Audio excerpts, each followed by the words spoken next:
There's a paradox in the debates and discussions about energy, which goes roughly like this. The UK has amongst the highest industrial electricity prices in the world, and domestic prices are pretty high too. And yet, we're told, not least by the Secretary of State, that renewables are 9 times cheaper than gas. And lots of other people follow up by saying renewables are cheaper than fossil fuels. And it's also the case that in the latest round of auctions for new offshore winds, was essential to meet the 2030 target, the bids for the contracts for differences, that's the deals that the investors get, come out and not fantastically different from the wholesale price of electricity. So how could this be? How could the UK, powering ahead with more and more renewables to be the clean energy superpower of the world, have such high prices? How could it be that energy intensive British industries are on their knees and that it's not the UK with its wind farms and solar panels and so on that is the location of choice for all those energy intensive industries that we rely upon and we're going to need, from mining, refining through to data centers and so on going forward?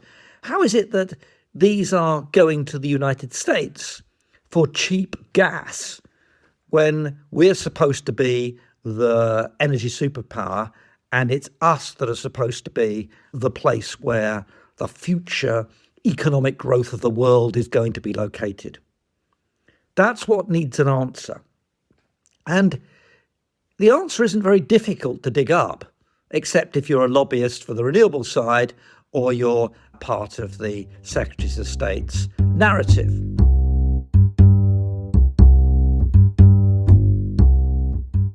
The price of electricity is determined by the costs, and that price is in excess of the competitive price from Europe and around the world, and that's why things aren't produced here, they're produced elsewhere and imported into the UK. In a competitive market, and our global world is a competitive world, supply goes to the locations where the costs are lowest. That's not the UK. And the reason for this is that what you and I want and what industry wants is not intermittent energy. We want firm power. We want always on. And we're going to want that even more in the new digital world of data centers, AI and quantum computing and so on. That's what we want. And so when we compare the cost from a wind turbine with the cost from a nuclear power station or indeed from a gas power station, we are not comparing apples with apples. We're comparing apples with oranges. The implications of this feed through into how the costs of renewables build up. The renewables lobby just point to the marginal cost. How much does it cost to generate electricity from a wind turbine when the wind blows? What they don't concentrate on is what is the equivalent firm power to the system of that generation. And what we face at the moment, and why costs continue to mount, in addition to the fact that the contracts for the renewables are actually quite expensive, is a wall of additional costs over and above what otherwise would have been the case to produce the same output. Nothing we're doing is different in the sense that we still consume electricity, industry still needs energy as a prime input, and that amount of energy that's required is roughly the same now as it was 10, 15 years ago. Demand hasn't gone up, it's just what we're doing is replacing one way of meeting that demand, the old traditional energy system, with a very different one into the future. We're breaking the windows of the buildings of the past, if you like, the energy system of the past, to replace them with new windows which produce pretty much exactly the same outcome. And the broken window fallacy is that if you break the windows and replace them with different windows in a building, that doesn't cause economic growth. That's simply one thing substituting for another. But now the comparison really becomes incredibly important. In the old days, the bad old days, the fossil fuel and nuclear days, we needed about 60 gigawatts of power station capacity to meet that demand, same demand as today, roughly. Now, because wind is intermittent, and so is solar too, we need 120 gigawatts of capacity to meet the same output. Now, that's a cost. Nothing says we shouldn't do the renewables, but it does say that if you think the renewables are cheap, you have to add back in the extra costs that a renewable system brings, which are not the costs of a non-renewable system and not the costs of competing countries where fossil fuels predominate, like China with half the world's coal burn, like the United States, and like a lot of Southeast Asian countries.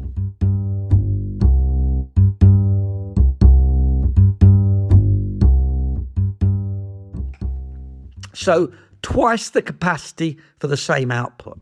That's all additional cost. And most of that's capital cost, so it has to be paid for by customers, business and domestic customers, because they have to pay the cost of capital, if you like, the interest on the debt, the dividends on the equity, and the capital has to be paid back, even though the marginal cost of generating the wind is very low. So that's the first thing. And that would be an additional cost which would make quite a difference to the calculation on its own. But that's just the beginning.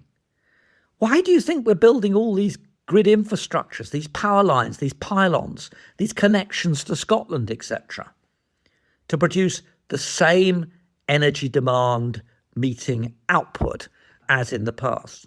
We didn't need them when we had 60 gigawatts. We had a grid that worked pretty well. In fact, the grid was arguably overinvested for that 60 gigawatt or 70 gigawatt world. You can argue about the exact number. The reason we need all this infrastructure is because the renewables tend to be remote as well as intermittent, and they're small scale as opposed to large power stations of the old systems. You know, if you really want to generate electricity offshore in the northeast of Scotland, given there isn't any demand there of any substance and no industry is flocking to get near the cheap intermittent offshore wind, and by the way, it isn't cheap, even in the CFD terms, you need to build all the infrastructure to do that. And similarly, from the east coast of England, to bring that stuff ashore, you need substations and pylons, like the pylons going across East Anglia that have resulted in so much local opposition. Now, that's just a fact of life. If you really want to have all this renewables, then you have to have all this infrastructure. But what's also a fact of life is the costs of that infrastructure just don't go away. They're on your bill, and you're going to pay for them and pay for them for a very long time to come, 20, 25 years plus. So we have to add that in.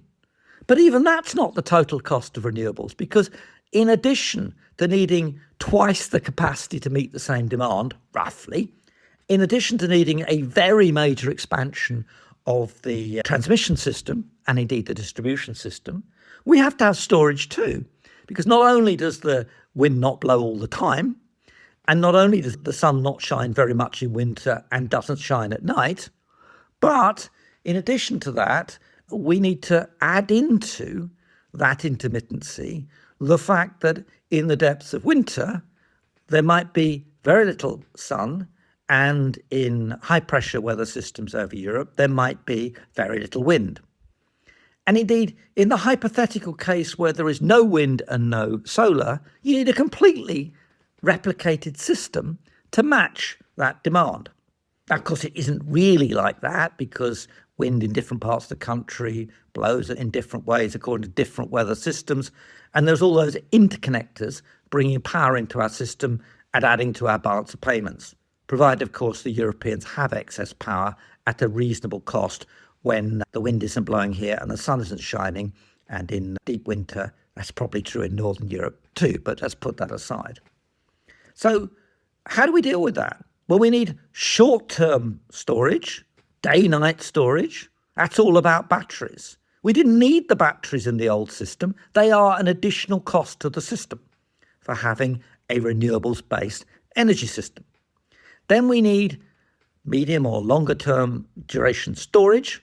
We need things like pumped storage. We need to dig holes in mountains and pump water uphill. We need to think about hydro.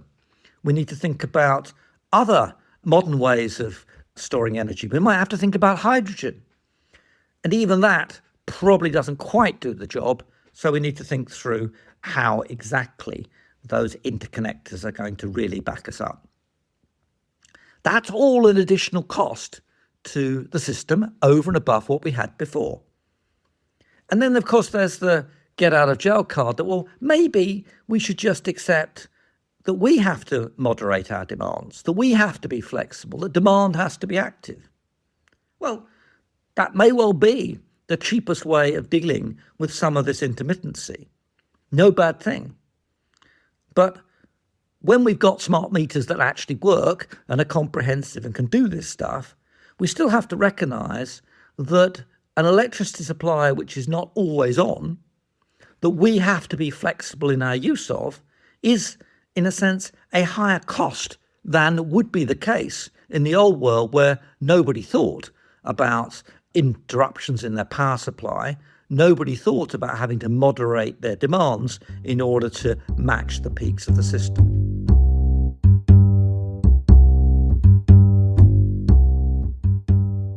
Now, none of this says that you shouldn't do renewables. None of this says you shouldn't do it at scale. And none of it says that decarbonisation isn't incredibly important. Though it would be really rather more helpful if we focused on doing stuff which addressed climate change as a global phenomena, rather than simply trying to address net territorial emissions in the UK.